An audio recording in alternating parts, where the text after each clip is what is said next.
Ketika menjawab pertanyaan tentang kontradiksi dalam Alkitab, orang Kristen dapat menarik kesimpulan penting dari pendekatan kolaboratif yang menggabungkan berbagai perspektif. Berikut adalah sintesis berdasarkan kalimat yang diberikan. Pendekatan kontekstual yang komprehensif. 1. Memahami konteks. Orang menekankan pentingnya memahami konteks dan latar belakang historis serta budaya dari ayat-ayat tersebut. Alkitab adalah kumpulan kitab yang ditulis oleh penulis yang berbeda selama periode waktu yang panjang, masing-masing dengan gaya, genre, dan tujuan mereka sendiri. Mempertimbangkan teks di sekitarnya dan genre tulisan, sejarah, puisi, dan lain-lain dapat membantu memperjelas makna dan menyelesaikan kontradiksi yang tampak. 2. Berbagai genre. Mengenali variasi genre sastra dalam Alkitab sangat penting. Alkitab berisi sejarah, puisi, nubuat, dan surat-surat, masing-masing menggunakan perangkat sastra yang berbeda. Misalnya, ungkapan puitis dalam Mazmur tidak boleh ditafsirkan dengan cara yang sama seperti catatan sejarah.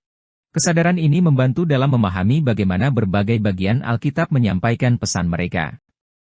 Menangani kontradiksi yang tampak versus sebenarnya.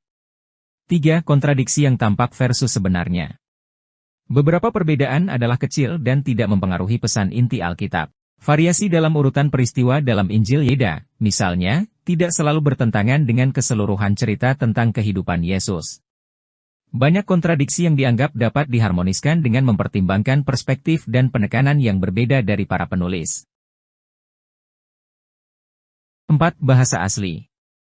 Terjemahan dapat memperkenalkan inkonsistensi. Konsultasi dengan teks asli Ibrani dan Yunani dapat memberikan lebih banyak kejelasan dan seringkali menyelesaikan kontradiksi yang tampak.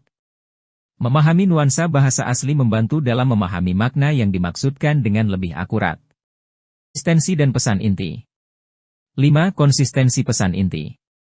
Meskipun ada kontradiksi yang tampak, pesan inti Alkitab tetap konsisten. Tema-tema tentang kasih Allah, penebusan, keadilan, dan kehidupan serta ajaran Yesus Kristus adalah harmonis di seluruh kitab suci. Orang Kristen percaya bahwa pesan sentral tentang rencana Allah bagi umat manusia adalah jelas dan tidak berubah. Iman, nalar, dan sumber daya ilmiah. 6. Iman dan nalar. Iman memainkan peran penting dalam cara orang Kristen mendekati Alkitab. Sementara nalar dan pemikiran kritis adalah penting, iman membantu orang percaya untuk mempercayai pesan keseluruhan Alkitab, bahkan ketika mereka menemui ayat-ayat yang sulit. Keseimbangan antara iman dan nalar ini memungkinkan keterlibatan yang lebih mendalam dengan teks. 7. Sumber daya ilmiah. Ada banyak sumber daya ilmiah yang tersedia yang membahas kontradiksi spesifik secara rinci. Konsultasi dengan komentar Alkitab, tulisan apologetik, dan karya teologis dapat memberikan penjelasan wawasan yang mendalam. Keterlibatan dengan studi Alkitab akademis membantu dalam memahami isu-isu teks dan interpretasi. Contoh praktis dan kesimpulan. 8. Contoh. Ketika dihadapkan dengan kontradiksi spesifik, seperti perbedaan dalam silsilah Yesus dalam Injil Matius dan Lukas, orang Kristen dapat merespons dengan menjelaskan bahwa para sarjana mengusulkan berbagai penjelasan, seperti sumber atau garis keturunan yang berbeda, misalnya, garis keturunan Yusuf dan Maria.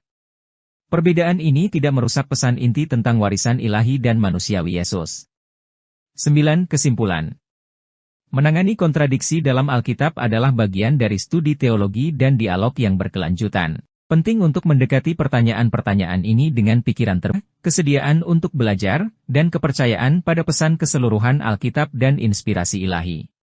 Dengan menggunakan strategi-strategi ini, orang Kristen dapat terlibat dalam percakapan yang bermakna tentang kompleksitas dan kontradiksi yang tampak dalam Alkitab, mendorong pemahaman dan apresiasi yang lebih dalam terhadap iman mereka.